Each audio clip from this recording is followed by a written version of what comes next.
We are here today with Dr. Samantha Leivers. Dr. Leivers is a postdoctoral extension associate with the Texas Carnivore Ecology Laboratory at Texas A&M University. Welcome, Dr. Leivers. How are you today? I am doing great. Thanks so much for asking. Well, thank you for joining us. I'm super excited to talk to you today.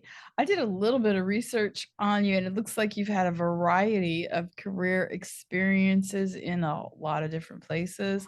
Tell us a little bit about what past and current projects you've had the opportunity to work on. Sure. I've got a bit of a different background than a lot of people who work in wildlife. I actually started out studying the social sciences. I got a bachelor's degree in psychology from the University of Kent. You may be able to tell from my accent, I'm from the UK. And I've always been really interested in behavior. So I ended up doing my master's in animal behavior in the UK, as well at the University of Exeter. And I studied auditory enrichment with the endangered emperor and pied tamarins. And at that point, I knew I wanted to have a career in research and that I definitely wanted to work with wildlife, but I was sort of lacking in fieldwork skills at that point. So I decided that I was going to just go to South Africa for 3 months, volunteer on wildlife research, and really throw myself in at the deep end to see what I could handle. So it's sort of a go big or go home kind of moment for me, really. And to my great relief, it was basically the greatest thing I've ever done. So I bit the bullet and I moved to Australia to do my PhD at the University of Western Australia.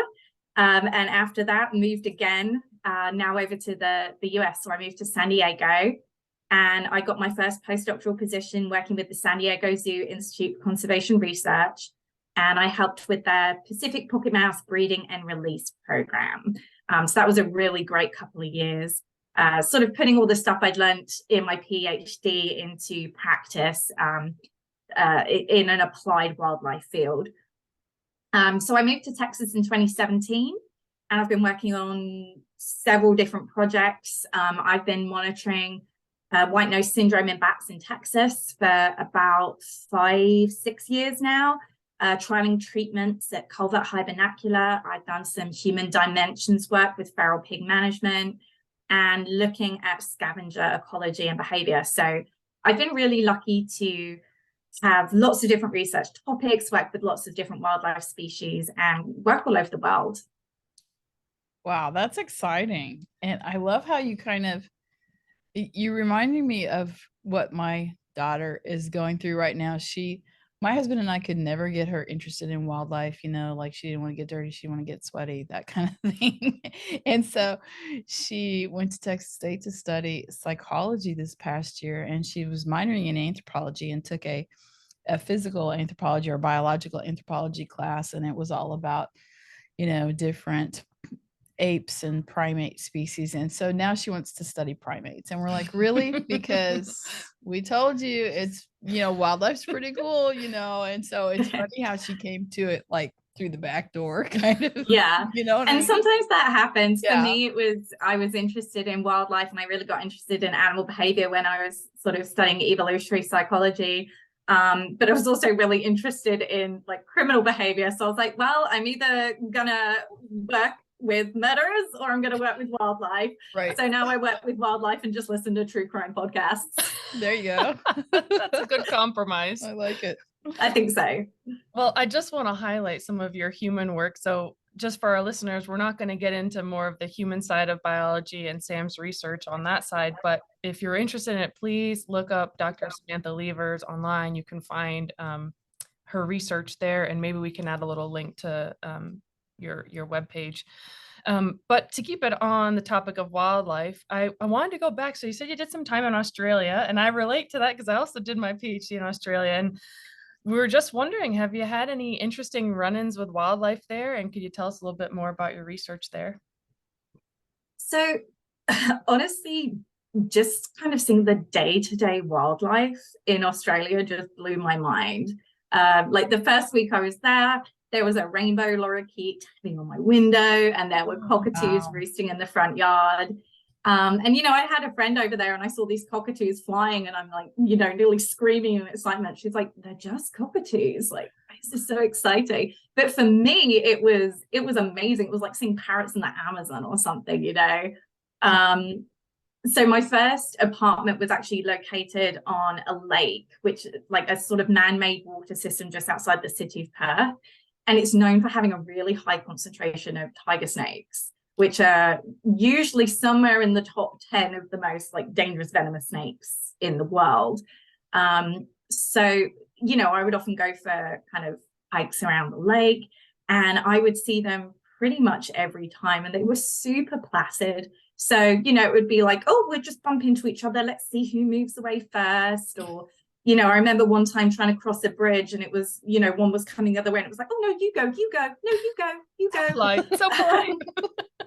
And it was just really amazing to be so close to something that could basically kill you in like 15 minutes and just respect the space that you both shared. It was really amazing. And yeah, I would always just kind of hike around the lake with a pressure bandage, like just in case. But they were always super placid and super cool to see. So funny thinking about the difference between the tiger snakes and our South Texas snakes. A little. Oh yeah, South Texas snakes demeanor. are a whole different thing. Yeah, that's for sure. A little more sass in the snakes down here. Yeah, definitely. Well, that's a cool story. I miss my Australia days sometimes, but what we really want to hear about is some of your scavenger work, specifically scavengers in South Texas. And we haven't had anyone talk about scavengers on a talk on the wild side. And I think as humans, we don't necessarily think about them often at all in general, and you know how important they are for the ecosystem. So could you just start off with telling us a little bit about what is a scavenger? What qualifies an animal as a scavenger? Yeah, sure. So I've been starting work in scavenger ecology for the past couple of years now. And simply put, scavengers are animals that consume like carrion or sort of dead materials, dead bodies on the landscape. So when an animal dies, whether it be from disease or predation or being hit by a vehicle, its carcass supplies an easily accessible source of nutrients for other wildlife. And some species will scavenge on these opportunistically, just sort of when the opportunity arises. But, you know, they also engage in hunting or foraging. And we call these facultative scavengers. I have such a problem with that word. And then we have other species that have evolved to utilize carrion as their only source of nutrition. And we call these obligate scavengers. And so what kind of scavengers, what species of animals do we have that are scavengers here in South Texas? I'm sure there's quite a few. Yeah, there are. So we've got several of the facultative scavengers here in Texas, some of them including red and gray foxes, possums, caracaras, wild pigs, and coyotes. And the most obvious example of obligate scavengers that we have here in Texas are probably our black vultures and turkey vultures. And often we will actually see them, you know, on the side of the road, eating on roadkill, that kind of stuff. Yeah, that I was just thinking about the number of vultures we have here in Kingsville. It's astonishing. It feels like there's not enough carrion to go around for all of them, but I mean, it is funny because they're right here in town. Yeah. They're always hanging out on the towers. Yeah. Oh yeah, absolutely. The towers. And then of course we have a naval air station here, and so they kind of cause problems out at the naval air base. They don't want the big birds just hanging around while they're trying to learn how to fly those fighter pilots. Definitely a problem. Yeah. So a little problematic, as some of our colleagues have worked on that. So which scavengers have you had an opportunity to research here in Texas, and what questions were you investigating? Okay, so for the past couple of years, I've been helping run a project looking at the responses of scavengers to mass mortality events in South Texas. And we run the project on the San Antonio Viejo Ranch, or we call it SAV, and it's owned by the East Foundation. A lot of people are very familiar with the East Foundation if you work with wildlife in Texas, and they manage their properties as living laboratories and working cattle ranches. So the native species are, you know, unmanaged, unharassed, but then the non-native species, such as wild pigs, are lethally managed. And this results in a massive influx of carrion on the landscape in a really short period of time. And this carrion ideally needs to be disposed of in some way. Wild pigs are reservoirs for disease. And in South Texas, we have some of the highest rates of pseudorabies and brucellosis in the country. And brucellosis, for those of you who don't know, it can result in miscarriage or weak calves in infected cattle. So removing infected material from the environment as soon as possible is really imperative in preventing disease transmission. So because of how East Foundation manage their properties, with having this natural and unharassed scavenger guild, it gives us a really amazing opportunity to see how scavengers use this influx of carrion. And I wanted to see how quickly this carrion is discovered and used, what species finds it and use it, and what biotic and abiotic factors influence the discovery and use of carcasses. And it became apparent really quickly that turkey vultures, black vultures, caracara, and coyotes dominate the use of these carcasses, and they deplete them really, really quickly, just within a few days, regardless of whether it's summer or winter. So I'm still finishing off my data collection and analysis for this, but it's looking like different factors are affecting species-specific use and discovery of carrion on the landscape. So it's really interesting stuff to see how they're utilizing this mass influx of carrion. So I'm just getting all these thoughts because I have a project on East Foundation's ATOWS Ranch. I'm a fire ecologist, and I have a big burning project down on ATOWS, and we burn 500 acres, a minimum. The plots are 500 to about 1,200 acres, and we burn 2 in the summer and 2 in the winter. And we've been doing this since 2016. And one of my favorite things down there, this is awful. So for listeners, fire normally doesn't kill a bunch of wildlife, but the wildlife that we hammer are the herps. So little lizards, little snakes that are on top of the ground that weren't able to get into a burrow. We will kill a lot of those when we burn. And so I hope this doesn't make me sound awful, but one of the most fun things about that is watching the caracaras afterwards, the crested caracara. I don't know if you would consider that, maybe that's a facultative scavenger. Okay, there we go. You have to embrace your inner Texan to say that word, facultative. Yeah, it's really hard for whatever reason with my accent. It's a tough word. It would be if I tried to say it with that accent. I wouldn't be able to say it either. But anyway, watching those caracaras, they're like, it's kind of the seagull in the movie thing, the mine, and then one of them will get it and they'll fly off with it, and it's like, they've got a little snake in their mouth, so then they have this little Fu Manchu mustache hanging out of their mouth as they fly off, and it's just the cutest thing. But they are so attracted to the burns. I mean, they show up as soon as they start smelling that smoke or seeing it or whatever. I don't know what they're queuing in on. I'm assuming smell, but they just like come out of the woodwork when we burn. So you need to come down there and study those caracaras when we burn. I think that would be so interesting. That would be super interesting. And like you said, what are they picking up on where they're like, okay, it's dinner time. Like, exactly now. Exactly. What is it in their brain that says, oh, free meal? I think that's so interesting. Yeah. Getting a little off the scavenger topic, but on the opportunistic side, I think hawks as well come in, and the mice fleeing the fire, they get in on the action. So totally interesting. We've seen everything. I mean, not necessarily at ATOWS, but I mean, we've seen barn owls at 2:00 in the afternoon. I've had them come to fires up in the high plains. Something, at ATOWS, they're used to us burning now, so some of those birds probably have experience, but even if they haven't seen a fire, something just tells them, oh, hey, I need to go check that out. There might be a free meal. And I think there's something very primitive going on. Something very primal in their brain says, oh, barbecue. So hey, we are in Texas. Exactly. I just gonna interject for a second. I'll cut this out.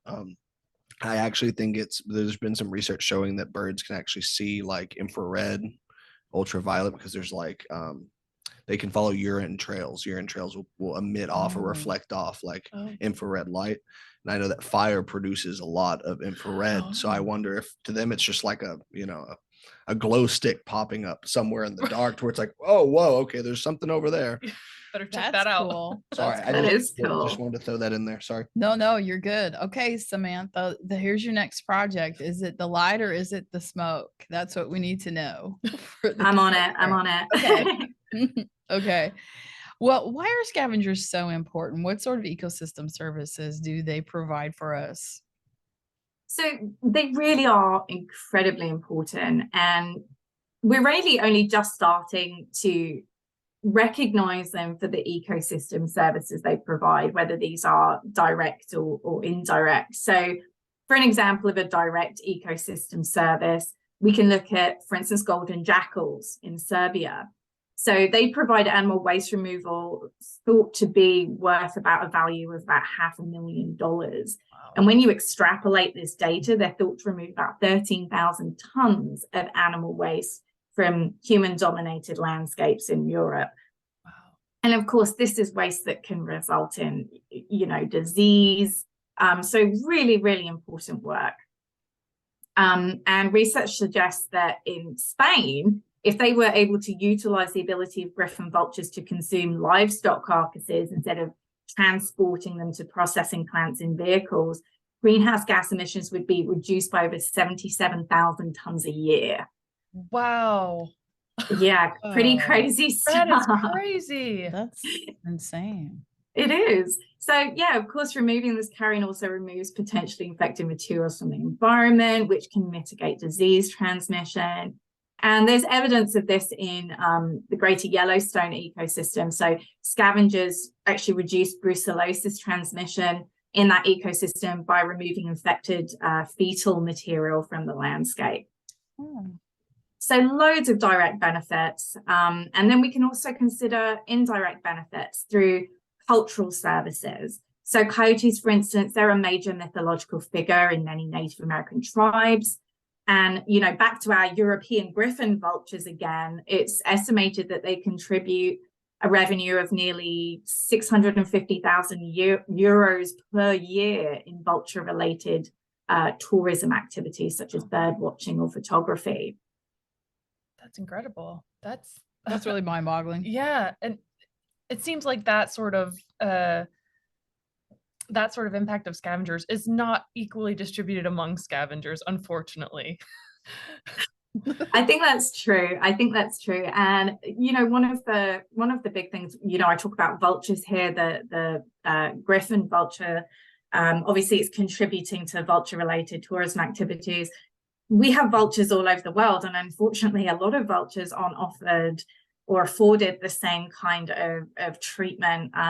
Generally, we are seeing vulture populations declining due to being poisoned or poached. And of course, this is going to have really significant impacts on their ability to be removing, dangerous or infected materials from the environment. Right. Yeah, I feel like that, with the loss of these scavengers, we've not caught up with us quite yet what the impact will be in the environment, but it will eventually, if you don't have these scavengers in place or if they're constantly persecuted off of landscapes, it'll eventually start to show what that impact will be. Yeah, and there has been some research out there showing that, if you're removing these obligate scavengers, just sort of our opportunistic scavengers, our coyotes, etc. They are very important. They do a job, but they can't fully replace the sort of services that are being offered by these obligate scavengers. That's an important thing for us to consider with conservation, because it's always about, functionally, if one species is pushed out, can another take its function? And we never quite know until that dynamic shifts. Happens. So could you tell us a little bit more about your work with feral hogs? So I understand that you've done a variety of work both at the state and federal level. And so could you talk a little bit about the USDA Feral Swine Eradication and Control Pilot Project? as well as the scavenger behavior of feral hogs. And I'm guessing that's at San Antonio Viejo Ranch, some of that work. Yeah, that's right. So the feral swine eradication and control pilot program was established in 2018 by the 2018 Farm Bill to respond to the threat wild pigs pose to agriculture, ecosystems, and human and animal health. So the program is implemented jointly by the National Resources Conservation Services and USDA's Animal and Plant Health and Inspection Services, or APHIS as we call them. And one of the goals of this program is to collect data on the nature and extent of damages related to wild pigs experienced by landowners across the country. And my role is to provide training to our project partners across the country on how to administer the landowner damage data assessment survey and make changes to the survey to reflect the damages that we're seeing across different states. So for instance, the damages we're going to be seeing in Hawaii are very different to the damages we're going to be seeing in Missouri, for instance. And this survey was created by John Tomacek, who's my boss. He has tons of wild pig experience, including being the chair of the National Wild Pig Task Force. And he created this alongside USDA economists, and it measures damages to all sorts of landowner property and resources. So this can be crops or livestock or property like fences or roads. So on top of training survey technicians on how to properly administer the survey, I also run the database that all the technicians enter their data into, and I check every record for accuracy. So it's a pretty big job. Yeah, that would not be a mundane task with data constantly being entered and Definitely lots of number review. Yeah, it's been a great experience working with people from all over the country though, and really seeing all the variations in damages that we're seeing across different parts of the country. This was actually my first foray into working with wild pigs. And, you know, obviously I wasn't born and raised in the US. Wild pigs have never really been a part of my culture or my education. So, you know, this was the first opportunity for me to really learn about them as pretty much an almost perfect invasive species. Mm-hmm. They're so intelligent, they're so adaptable and resilient, and it makes it a real challenge to control them. And I think we're only just beginning to understand the true extent of the damages that they cause, including the threats they pose to humans and wildlife and livestock through disease. And this was sort of how I started getting onto my scavenger work with wild pigs. So I started reading more into the threat of African swine fever, both globally and in the US. And this really made me realize how potentially disastrous our large wild pig population could be to our domestic pig industry and the US economy. So for those who aren't familiar with ASF, as we call it, it's a viral disease. It only affects pigs, and it results in the death of the infected animal over 90% of the time. So wow. Really, really high mortality. Yeah. And it originated in Africa, but it's made its way to parts of Europe and Asia, and most recently the Caribbean. So it's actually getting, you know, closer to the US. Right. And one of the biggest concerns is that our large wild pig populations will move the disease from infected areas to previously uninfected areas. So that's a very big concern. And another issue that we face is that although the virus will more often than not result in the death of the infected pig, it's an extremely persistent virus. It can last in the environment for a really long period of time in like the bones and flesh of dead and diseased pigs. And one of the things that wild pigs are known for is their ability to eat and survive on pretty much anything. And we have recorded instances of wild pigs cannibalizing their dead conspecifics. And in the case of disease transmission, this is a really fantastic way for viruses to pass from a dead animal to a live animal. And that live animal can then go on and infect other pigs. So this was kind of what I was thinking about when I was thinking about my scavenger work down in South Texas as well. Obviously, as an international border state, there's chances that if ASF does enter the country, it could well come through Texas, where we have a very large wild pig population. So using the same sort of study system that I've already talked about on San Antonio Viejo Ranch, I wanted to see the ways that live wild pigs interacted with their dead conspecifics and how it could result in disease transmission. To my surprise and delight, I didn't record any instances of cannibalism, which is obviously really good news for sort of the disease transmission, because obviously viruses tend to be very high loads in flesh and bone. And in even better news, our trusty vultures and coyotes, along with the invertebrate communities there, made really quick work of these carcasses. So our scavengers were basically removing potentially infected material from the landscape super, super quickly. So again, that just goes to show how important our native scavenger guilds are in helping us mitigate issues as they arise like this. That is fantastic. Yeah. I have a quick follow-up question.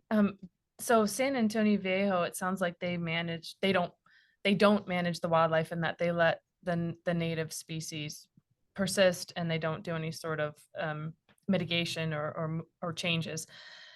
How do you think the carcass removal would play out in places where those scavengers weren't there? So could you just remind us how quickly the carcasses get removed from the landscape in this sort of area, and what we might expect if they weren't there? Yeah, so the carcasses, I was generally finding that they were reaching sort of the highest rate of decomposition to our decomposition scale within like 2.5 to 3 days, like regardless of whether it was winter or summer. Obviously, this is going to be in part due to insect activity. We have a very warm climate. We have insects that are active all year round. Now, I think if you were to say remove coyotes from the guild out there, I don't. It's one of those questions that's difficult to answer until you actually look at it. Yeah. What I will say is, with our vultures, our turkey vultures and black vultures, they're a couple of the only species of vulture in the world where we're actually seeing increases in population. Interesting. So, potentially there is a chance there if we're removing other scavengers from the environment, because they're obligate scavengers. Potentially they would be able to mitigate if there was control on other scavenger species. But really interesting to see how our native vultures appear to really be thriving, when in other countries and other continents we're really seeing declines in lots of vulture species. Yeah, that's great. That's great to hear that they're active and contributing to that carcass removal and in good numbers. So it means there must be a lot of material available for them here in South Texas, especially. So do you have a favorite fun fact about any scavenger or scavengers in general? Yeah, so I'm very partial to the turkey vulture. And my first interaction with turkey vultures was not actually doing scavenger work. When I initially moved over to Texas, I was doing bat surveys throughout the state. And my first interaction with turkey vultures were actually in caves. And 2 different occasions, I found turkey vultures in caves. On earth? Pretty crazy. One of them was quite upset that I was there and vomited at me. Another one had laid an egg at the entrance of the cave. I volunteered to go to the back of the cave to look for bats, where the turkey vulture proceeded to hide and hiss at me. And I can tell you that is incredibly creepy when you are in a very dark cave by yourself. Oh gosh. I can imagine that would be unsettling. Yes. Oh my gosh, that is such strange behavior for a turkey vulture. That's so interesting. So yeah, apparently they like caves. I don't know what to tell you. Who knew? We can cut this out if we need to, but I just have an anecdote on funny turkey vulture behavior. I used to volunteer at a raptor rehabilitation center, and there was a resident vulture there, and she got a kick out of harassing the volunteers, like very well behaved when no one was around. And then the minute it was feeding time, she knew. And so she would, you know, the mews we had them in were not very big because we had limited space, but big enough for them to stretch their wings. And most of the resident birds couldn't fly because of injury or whatever. And so she would hear us coming and she would hide in the mew. And so I remember this one time very distinctly, another person I was volunteering with. I was scared to go in there with her because she was just so unpredictable. But I said, you know, can you feed her today? And this person was like, oh yeah, I love feeding her. It's fine. So the person opens the door, puts the food down, and the turkey vulture jumps out of her hiding spot and is on this person's back, holding her ponytail, riding her like a horse around the mew. And I was laughing so hard. I probably should have helped more. I just watching this all play out, and then finally the vulture releases and like gets down, and I know she got a kick out of it, but the volunteer was sort of like, oh, what just happened? I'm like, I don't know, but that was hilarious. So that's my anecdote in their very spunky behavior. I really wish you'd got that on video. It would have gone viral. It would. I think the poor director probably would have not been very happy about sharing that, but it was just so hilarious. It was one of those you almost had to be there. But anyway, funny. We don't give a lot of these species the credit they deserve for their intelligence. Yes, I mean, that was a calculated move. She heard us coming and was like, it's time, because you know the rest of the day they're able to look outside, but they don't get a lot of interaction with other species, so it's like the volunteers, we got the brunt of it with this one. Anyway, that's awesome. That's funny. You gotta entertain yourself somehow, I guess. Oh yeah, that's awesome. Samantha, what advice would you give to young people who are interested in studying scavengers? So first off, you need to develop a strong stomach if you don't have one. You know, if you're working with scavengers come carcasses and decomposition. So you've got to be comfortable or at least tolerant about being around that sort of thing. On a plus side, you know, scavengers aren't generally seen as particularly charismatic species. So you're not necessarily going to be fighting with, you know, every other student who wants to work with white-tailed deer or bears or raptors. You know, you don't have a lot of people saying, oh, my dream is to work with turkey vultures. So, you know, there's opportunities out there to work with these like less charismatic species, I think. And also there's just a lot of unanswered questions when it comes to the behavior and ecology of scavenger species. So I think there's lots of opportunities to come up with like new and exciting research ideas. And the advice I give to any student, regardless of what kind of area of research they're interested in, is to volunteer in any way you can on a project that you're interested in. And sometimes that's just entering camera trap data, but it all contributes to the science and it's all experience that's going to help you down the line. That is we get that advice a lot, and it's a great piece of advice. Obviously, the develop a strong stomach, I think, is new. We've been at this for 2 years and I don't think we've had anybody say that, but that's terrific advice. I love that. And I just think it's so cool when, I mean, you're so right. So many people enter wildlife thinking, well, I'm going to study deer or I'm going to study quail or whatever, and those things are great, and it's great to study those things, and we still need to. But there are so many species out there that, you know, I mean, just be imaginative. And a lot of them have had very little work done on them. So you could be, you know, breaking new ground with your work. I think that's so exciting. Absolutely. I've got to ask, has watching true crime documentaries helped you develop the stomach for your scavenger research? I don't know about that. Okay, so that should be part of the training. It's definitely made me interested in like forensic entomology, just because I find that a really, really fascinating area of forensics, and of course that's something I actually get to see with the sort of like animal carcasses I work with in the field. Right. So I'm like, oh, you know, there's the blowflies or something like that, which is is yeah, maybe an interesting crossover between true crime and wildlife work there. I knew there'd be some crossover. I was hoping for it. Very true.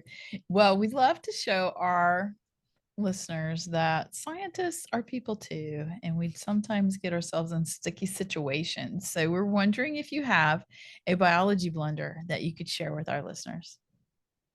Yeah, so there's one that comes to mind, and this wasn't with my scavenger work.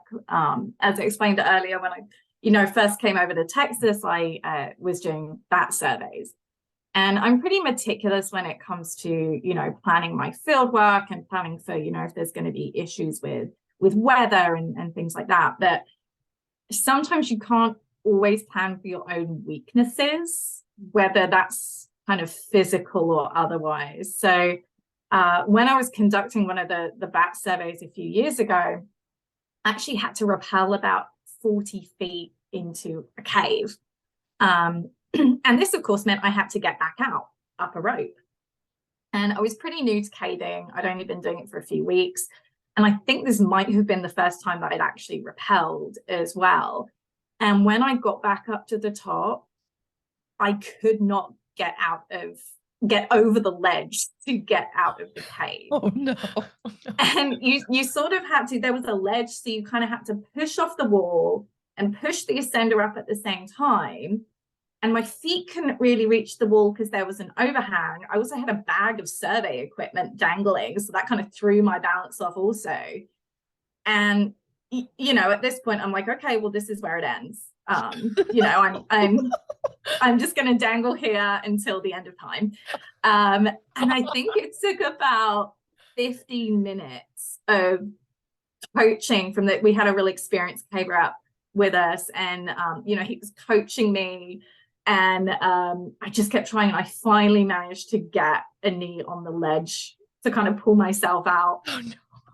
And at this, I'm trying to be all professional, but I'm near tears at this point because I'm like, this, I've become a bat. This is it now. And I was really lucky that I had like experienced and patient people to kind of help me through it. But it was pretty embarrassing, especially when everyone else was just like, whoop, and out you come, and I'm just sort of like dangling there like a fish on the line. But I didn't have a choice. I had to keep trying, and I got there in the end. But sometimes, if you haven't done something before, especially if it's something physical, sometimes you don't know if you're going to be able to do it or not. And clearly in this case, I was not doing the best job. Oh gosh. Well, we are glad you didn't join the bats in the cave forever. Me too. And the bats and the turkey vultures. Right. And kudos to you for getting over that ledge after 50 minutes. I feel like I'd just be emotionally exhausted by that point. Be like, sorry, someone's gonna have to pull me up or I'm not getting out. It was a lot of exhaustion. Yeah. I believe that. Well, thank you for sharing that story with us. It's I'm glad all went well. It's funny to hear it coming from you now that you're up above ground and safe and well. And hopefully our listeners realize that, hey, we have these times in the field. We have all been there. Things get tough and it's like, oh yeah. So glad that you're able to share that with us. And thank you so much for joining us today. In general, did you have any last things that you might want to tell our listeners? I think it's really reiterating what we've said before, like just for listeners to remember that wildlife work isn't always glamorous.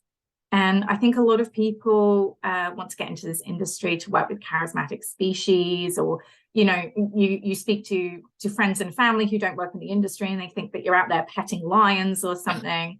But I think there's a lot of importance and a lot of beauty in the macabre, and we really need to understand these less glamorous sides of ecology to really get a full and holistic picture.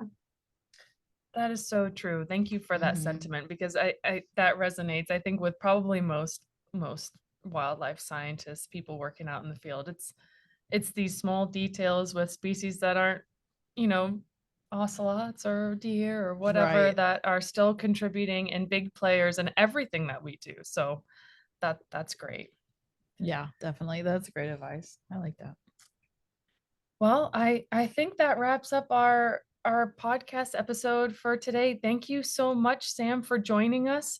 And listeners, if you want to look up any of Sam's work online, it's Dr. Samantha Leivers. That's Leivers. And we're so glad you could join us today. Thank you so much. Thank you, guys. I really appreciate your time. Oh, and remember, everyone, don't feed the wildlife.